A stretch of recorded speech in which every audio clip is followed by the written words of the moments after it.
Bonjour à tous, bienvenue dans un nouveau tuto Alltricks. Aujourd'hui je vais vous apprendre à remplacer votre boîtier de pédalier.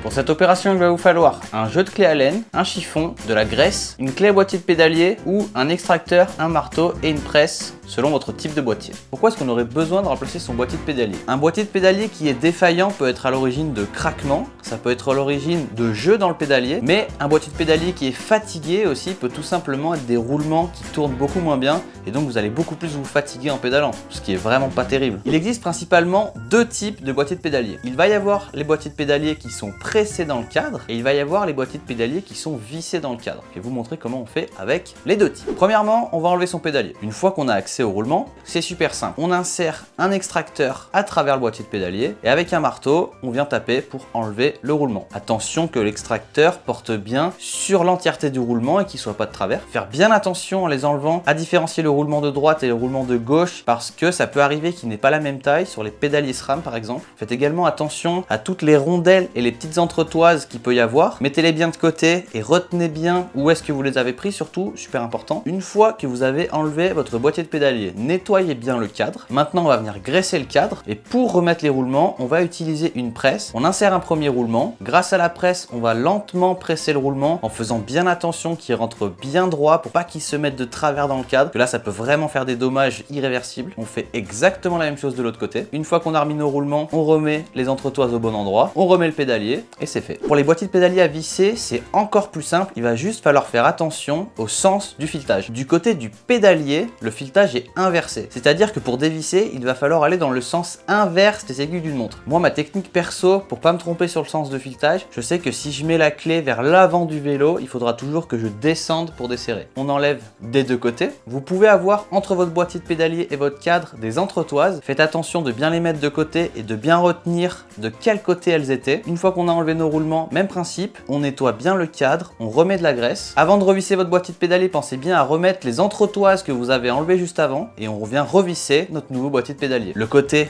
du pédalier est toujours inversé, donc pour visser, il faudra visser dans le sens inverse des aiguilles d'une montre. Là, si vous avez la clé vers l'avant, il faudra monter pour serrer des deux côtés. Vous n'avez plus qu'à remettre votre pédalier et vous avez terminé. Pensez bien à graisser l'axe du pédalier, c'est très important. Resserrez votre pédalier à la clé dynamométrique de préférence. Bravo, vous savez maintenant remplacer votre boîtier de pédalier. Si vous voulez en profiter pour remplacer votre plateau, on se retrouve sur le tuto dédié. À très bientôt.